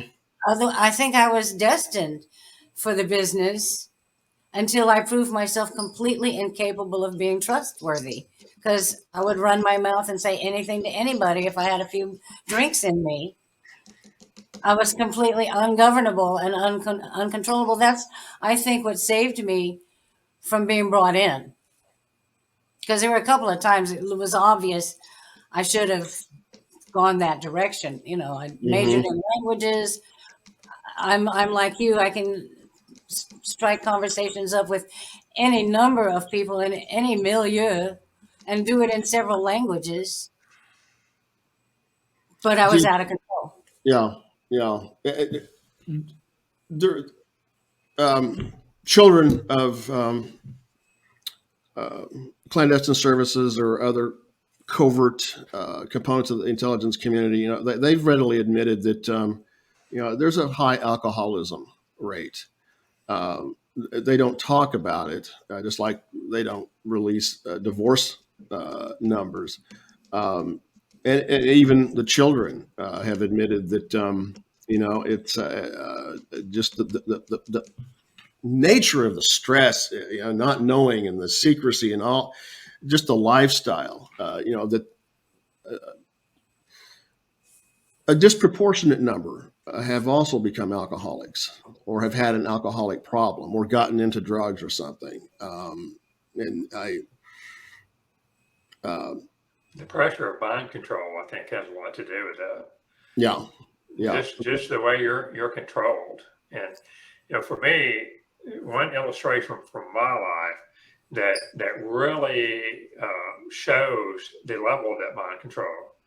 When I think I was, again, 15, maybe 16, my father and my then stepmother went out to dinner one evening in downtown Dallas. They drove my dad's Cadillac, and that's pertinent information because those were very powerful cars back then. And when they got home, my dad told me that they were supposed to be meeting someone at the end of an alley in downtown Dallas. There was some type of a meeting arranged, and they pulled to the end of the alley. And my father stated that when they got to the end of the alley and put the car in park, he noticed in the rearview mirror that there was a wrecker pulled across the alley and blocked the alley to where there was no exit. And the guy got out of the wrecker.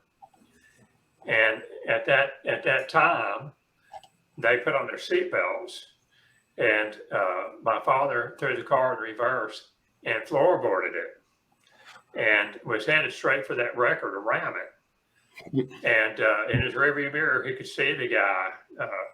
He could see the guy scrambling to get in the wrecker, and just as he was bracing for impact, the guy managed to get that wrecker out of the way just in time for my dad to pass him and get out of there. So he told me this story when he got home, and I never thought a thing of it. It just seemed normal to me. I mean, I never told the story to anybody else at that time. I mean, I told that, since then, but it was just another thing that happened. I really, so many things happened that I never really thought much of it.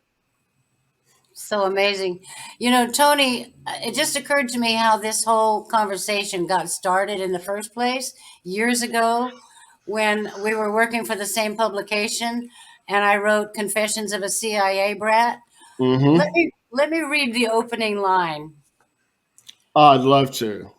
I once read that being lied to consistently and systematically would make a sane person crazy. 20 years after his retirement from the CIA, I asked my father what he did. I don't recall, was the answer, as always. So where's the 12-step program for adult children of undercover agents? Wow. I obtained our old database, and I've reread that series, and it is well written. Thank you. It should be put into we should publish it as a book, because it's a fascinating read. Thank you. Well, I'm writing my memoir, as it were. Good. Just don't tell the CIA. No, I would won't. love to read that. Well, you don't have to go through pre-publication review. So no, I don't. I would be remiss if I didn't mention a couple of things for people who may relate to all of this and want to know. The CIA Officers Memorial Foundation. I have to mention it. It's had a very unique mission supporting the agency for the community for 20 years. Its role has been validated repeatedly by CIA leadership, as well as legislatively by legislation, which affirmed the foundation's preeminent responsibility to the families of deceased CIA personnel. The Memorial Foundation was created in December 2001 to honor Johnny Michael Spahn, a CIA officer killed in the line of duty in Afghanistan, responding to the terrorist attacks on September 11, 2011. And all the other CIA officers who gave their last full measure in service to the nation since the founding of the Central Intelligence Agency. It's a wonderful memorial. They support the families of agents who have been or other employees who've been killed. They provide scholarships for children. It's the CIA Officers Memorial Foundation. I'll put a link to it below. I also have to mention the Third Option Foundation. It has a similar approach. Their approach is a holistic family resiliency and programming that provides not only financial assistance, but ongoing physical, mental, and community support, which allows operators and their families to move forward during difficult times. And I'll provide a link to that. They're both wonderful organizations that support are fallen men and women in the shadows. I would be remiss in not pointing that out. Any advice that you could impart to anybody who's watching, who's who's realizing, wow, that sounds like my life or what I've experienced? Well, to those that may be like me and have a father that I doubt the CIA would ever acknowledge that my father was ever involved with them. Like I stated earlier, if you have those pieces of the puzzle that you need to put together, and you have these pieces that don't relate to your life at all, and you don't even know why they're there, begin putting them together, lace them together, and see where they go. Wherever they end up, whatever it points to, it's probably legitimate. That's probably where you're at. And if that points, like in my case, that your father was involved with the mafia, then put it there. If it points to the CIA, put it there. Put the pieces together and look at the puzzle as a whole, and believe it. Just because you don't have tangible evidence, you can still believe it. And it's like I mentioned to Cynthia earlier, circumstantial evidence is admissible in a court of law. So allow circumstantial evidence to be admissible in your mind. Yeah. When you first reached out to me, Riley, telling me your story, I asked you a lot of specific questions because I knew what I was looking for as an answer. And it was very clear to me very quickly that your father had worked in the agency. I mean, otherwise, you wouldn't have provided the details or the answers that you did. Because I knew what to I wasn't leading you on, but I was trying to get a sense of you were vetting me. You were vetting me. I was vetting you, but it was very evident very early on, very very clearly that these are dots that I've seen connected many times. So it wasn't surprising at all. And same with you, Cynthia. But I've known your story for a long time. Well, I would suggest journaling. I try to do a handwritten journal every morning, 3 pages. I call it morning pages. I learned that technique from a book called The Artist's Way by Julia Cameron. And they talk about writing in longhand, 3 pages a day. Don't even read it. Put it away. I think a lot of stuff will come out that way if you get used to just moving your hand across the page. For me, it's not like I need to know that whether my dad worked at the CIA. I'm dying to know what he did for the CIA. I want to know if it was good or bad. I want to know if my destiny is to undo what he did, or is that a fantasy of my own?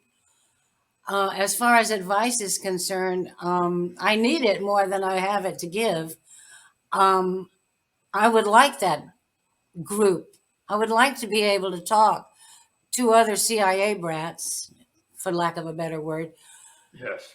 And compare notes. It's not so much at this point what Daddy did. It's it's what it did to me.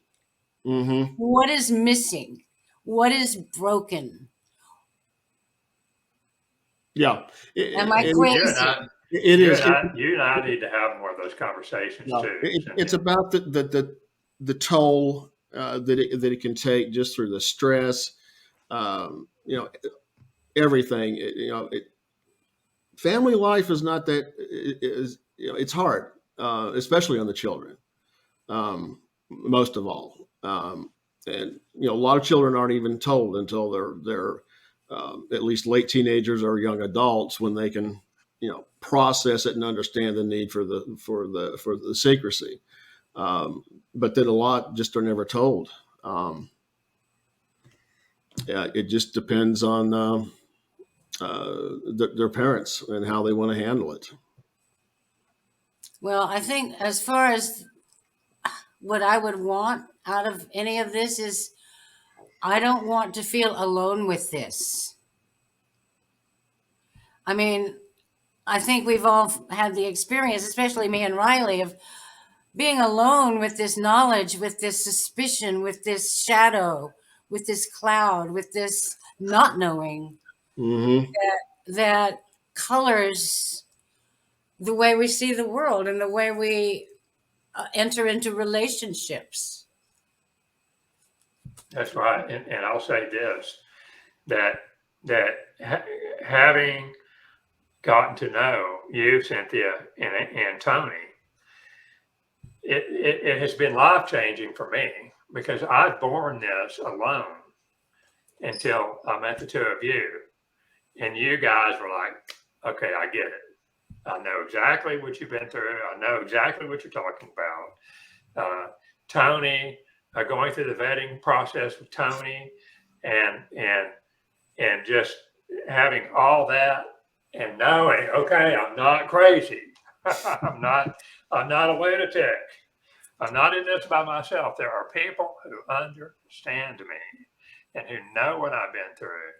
And so I'm so grateful for the two of you. I mean, it's just been wonderful. Definitely not the only ones. There are many more out there in the shadows who just don't talk about it. I hope maybe that people who do watch this, we'll provide links for being able to reach out to us if they want to talk, or if they want to be put in contact with others that can help. Because it's something that it's just not talked about a lot, and it was one reason I wanted to do this, because I know both of you, and I've seen some very nasty divorces as a result, alcoholism. I've seen good friends in the agency who've not because of their own doing, but because they back in the day, for instance, during Iran-Contra, one gentleman who decorated career foreign case officer stumbled across something that was going on back during Iran-Contra, and they destroyed him. And his wife was having an affair with an MI6 agent, which I think is I don't know whether that was ever cleared by the agency. He fought for his children. I've seen a lot of horror stories, but they've been the exception, not the rule, because the agency, the people I know that work over there or work in the intelligence community, they're good people. They're patriotic, and they do a fantastic job. They really do, and they work very long hours, grueling hours. The ones that need to are often in very dangerous situations, but it takes a toll. They can take a toll. It's a choice that you make to do that, and a lot of it is out of patriotism, and a sense of duty, a sense of mission, a sense of purpose and accomplishment. So I can't say that I'm not saying the whole institution is like this, but it can have this effect on the people who work in the agency or any other component of the intelligence community. They're stressful jobs. My father saw everything he did with the agency as patriotic. He considered it patriotic duty, and he believed in what he was doing. He did tell me that later on, that he believed in what he was doing. The time he was under Bush, the things that Bush did, he thoroughly believed what he was into, and he thought it was a patriotic act. As misguided as so much of it was, he saw it as patriotic. He was doing his patriotic duty, and he was able to carry out the things he did because he saw it as being for the good of the country. as most do. It was the reason I did. It was the reason my father did. I followed his footsteps the best I could, doing. And I know I did good things. Can't talk about a lot of it, but sometimes you never see the consequences of your actions. But I do know some of the consequences of things that I was involved in, and it they were good. The results were good. Well, guys, I think we've been on long enough. Thank you so much. I hope this has been very enlightening to a lot of people who are in this situation or have never even realized this issue. And if they do and they're in it, hopefully we'll reach out. Because there are people to talk to. There is help. They're not alone. Thank you. Thank you, guys. Thank you It's very been much. a pleasure. Long time coming. Thank you so much. Thank you, Cynthia. Riley, thank you so much. And we'll be back Thursday. We've got another show on Thursday. We've got a lot of shows lined up. So hit the subscribe button, the notification bell, be notified. That's the way this channel will keep going. And thank you for returning for another episode, Homeland Security Off the Record. Guys, thank you so much.